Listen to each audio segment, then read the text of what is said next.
Anak-anak sebelas-sebelasnya alhamdulillah saya sendiri. Jadi saya punya cita-cita dengan izin Allah ya, baca, tulis, hitung dan baca Quran di tangan ibunya sendiri.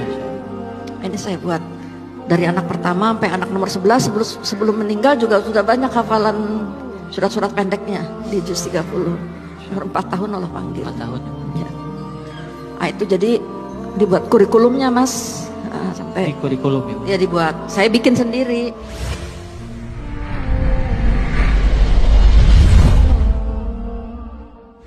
Bun, Iya. saya mau nanya ke Bunda deh. Siap. 10 Bun, 10 anak Bunda. Yang ada. Yang ada. Saya aja 3 Bun di rumah. Kadang suka bingung ngurusnya bagaimana. Kasih tips dong Bun, 10 anak yang ada, semuanya hafiz Quran. Apa sih tips yang paling utama yang harus dilakukan oleh orang tua agar anak-anak bisa menjadi seperti itu? Itu Bun. Bismillahirrahmanirrahim.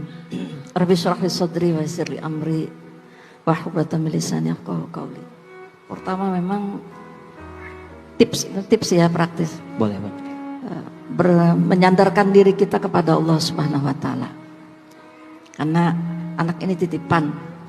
Jadi minta tolong sama Allah. Hari itu kok saya tiap tahun melahirkan. Jadi orang lihat saya itu kalau nggak gendong di dalam, gendong di luar. Anak yang paling dekat umurnya itu nomor 1, nomor 2, nama nomor 6 dengan nomor 7 dengan nomor 8. Nah alhamdulillah ke-4-4-nya sudah selesai 30 juz dan ya secara umum Allah beri karunia berprestasi. Yang kedua, memang harus kerjasama dengan suami, ini penting. Alhamdulillah ada bapak dan ibu di sini hadir. Tepuk tangan buat bapak-bapak utamanya. Tepuk tangan bapak-bapak. Karena pemimpin dalam keluarga itu adalah bapak. Ya. Istri pada dasarnya yang mengikuti visi bapak. Dan alhamdulillah suami saya klop Allah kasih. Ya, dia sibuk dakwah. Tahu-tahu dilihat sampai rumah anak-anaknya udah pada pintar ngaji. Masya Allah. Udah bisa baca Quran, hafalannya sudah nambah. Begitu lihat saya hamil terus, jadi dia ambil anak yang paling gede untuk setoran hafalan sama bapak. Nah, saya sementara pegang adik-adiknya. Yang ketiga, memang ini tips juga ya saya kira penting Bapak Ibu, membuat peta kayak kurikulum lah gitu. Ada target-target, misalnya anak kita umur 6 tahun harus sudah selesai membaca Al-Quran dengan bacaan dan tajwid yang benar. Jadi dulu cita-cita saya sebenarnya bukan menjadikan anak-anak hafiz, tapi kepingin anak-anak jadi anak yang soleh. Insya Allah. Nah, soleh itu mencakup semuanya. Nah, Allah kasih ya kemudahan untuk menghafal Al-Quran. Ini juga sesuai insya Allah dengan perintah Allah dalam Al-Quran. Rabbi habli minas solihin. Juga hadis Rasulullah SAW, waladun solihun yad'ulahu.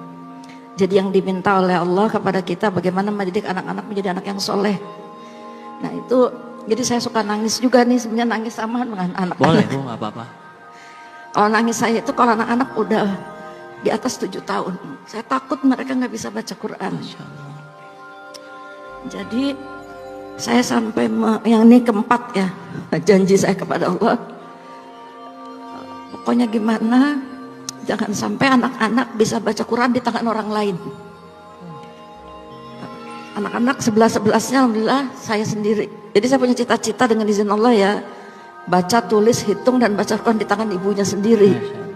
Ini saya buat dari anak pertama sampai anak nomor 11, sebelum meninggal juga sudah banyak hafalan surat-surat pendeknya di juz 30. Umur 4 tahun Allah panggil. 4 tahun ya. Nah, itu jadi dibuat kurikulumnya Mas. Sampai di kurikulum ya Bu? Ya dibuat. Saya bikin sendiri. Tantangannya ada sih. Nah ini nggak sendirian ya, sama suami, sama keluarga besar. Tapi memang harus istiqomah. Istiqomah. Itu yang kelima, kita harus konsisten.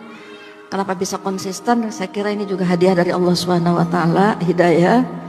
Dan tiba-tiba ada perasaan takut kalau saya tiba-tiba Allah panggil anak-anak saya belum bisa baca Quran. Karena Al-Quran itu penting sekali dalam kehidupan kita. Ya Alhamdulillah kemudian Allah buka pintu-pintu lainnya. Saya kira ini insya Allah Masya Allah. Boleh tepuk tangan sekali lagi, itu luar biasa.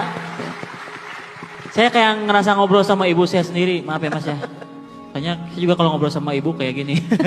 Tapi memang tips-tips ini, wah super semua Kak Danu. Banget. Alhamdulillah. Bagaimana? Belum tentu bisa ngelakuinnya juga nih. Tapi tadi jadi motivasi juga buat saya di rumah nanti. Bang Ari juga gitu ya? Iya, Punya 3 aja Bang Ari ya? 3 betul. Tapi nggak sulung semua sih. Saya juga tadi bercanda kok. Bercanda. Jadi jadi keluarga itu ternyata memang bisa dijadikan sebuah tim. Betul. Gimana caranya bisa bersama-sama saling kerjasama ya Bu ya. Iya. Saling bantu membantu gitu. Yang udah bisa ngajarin adiknya gitu mungkin ya Bu ya. Iya, saya buat seperti itu. Jadi anak-anak jarang keluar rumah. Masa. Saya bikin anak nomor 1 bertanggung jawab dengan anak yang nomor 9. Oh iya. Anak yang nomor 2 bertanggung jawab pada anak yang nomor 10. Jadi tingkat kesulitan yang paling tinggi dipegang oleh anak yang paling besar. Masya Allah. Sampai sekarang jadi masih ikatan saudara itu. Alhamdulillah. Jadi tidak hanya sekedar hubungan saudara damia ya, nah, tapi juga hubungan-hubungan ideologis. Nah, ini saya bilang ini kelak akan menjadi saksi nanti di hadapan Allah bahwa tugas ibu dan bapak sudah ibu tunaikan.